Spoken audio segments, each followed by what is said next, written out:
All right, couple more here.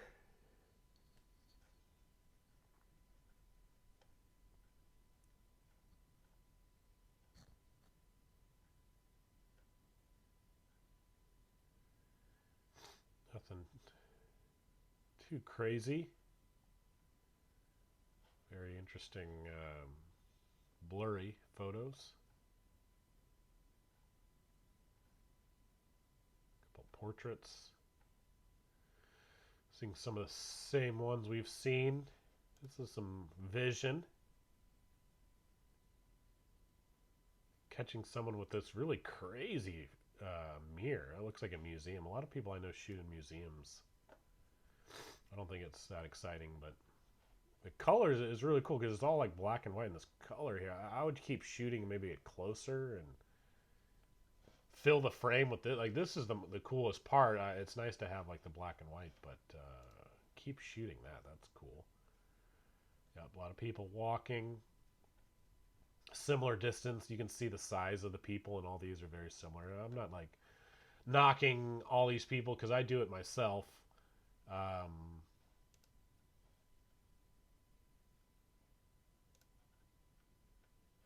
but yeah, challenge yourself. Get closer. Meet some people. You can tell their safety distance is very far away. I just made up that term, but it's fun, but challenge yourself. Get a little closer. All right, let's see. Let's do one more tag here.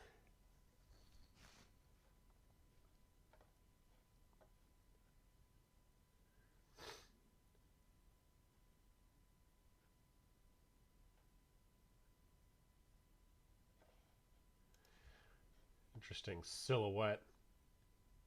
The lighting is crazy. I'm not quite sure, but cool silhouette. Let's see what else you got.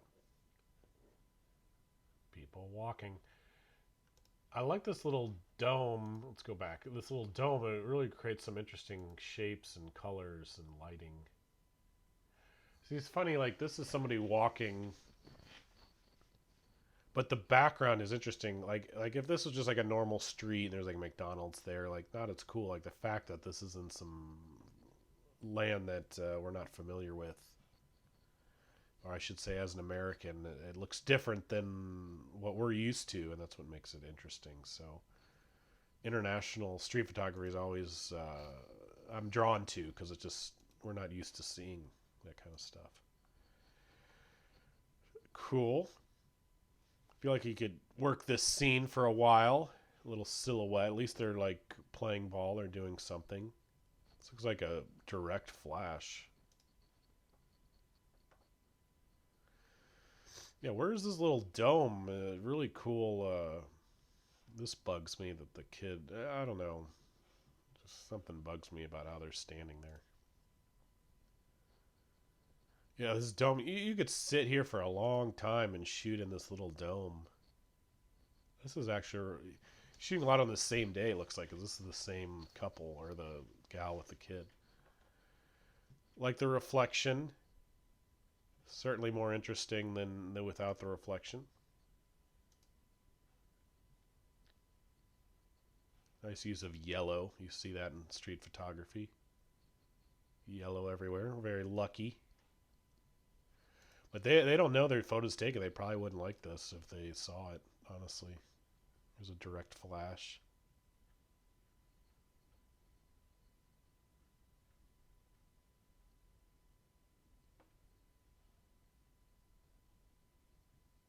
Interesting mix of silhouettes and non silhouettes. Interesting composition. This really stretches your eye. It makes it seem like it's like super horizontal and wide, but it's not. Silhouettes. We're all sucker for silhouettes and reflections. You see the car hood used a lot, or the top of the car, I should say. But yeah, it's a lot of the I wouldn't call them safe shots, but you find the lighting and then you shoot and get the silhouette. This one's a little more interesting to me, except she's looking at the camera. Like, what are you doing on the ground right now? That's the tough thing with street photography. You're like borderline creep.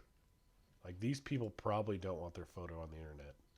but they're just running, and sometimes I'll like pretend I'm shooting the background, like it can be a super creep, you know. But yeah, bring those business cards with your Instagram on them. Show them what you're doing. Not everyone understands. There's been a couple horror stories I've seen on YouTube of people getting really upset of you taking their picture in public, and know the laws. They're different in each country. In the United States, at least, if you can stand there in a public place like a park or a street, you can take people's picture.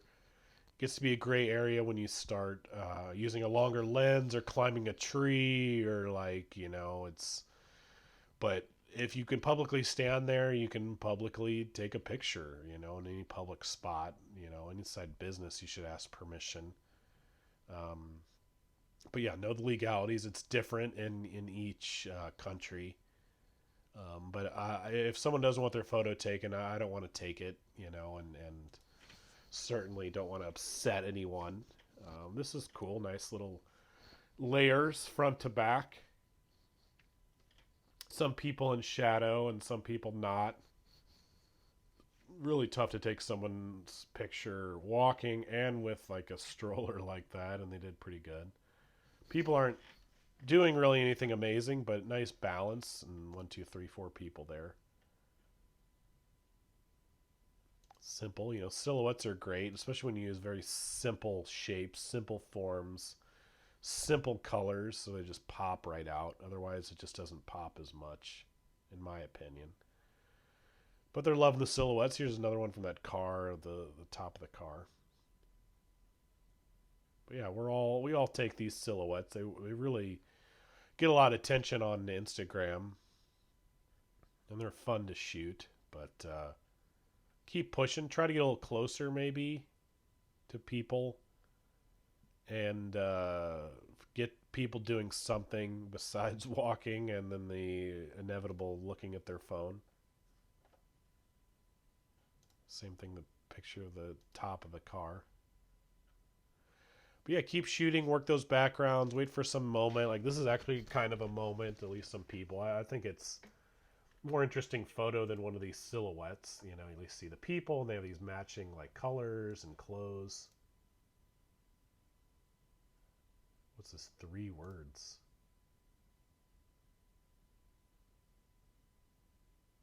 I'm not sure what that means.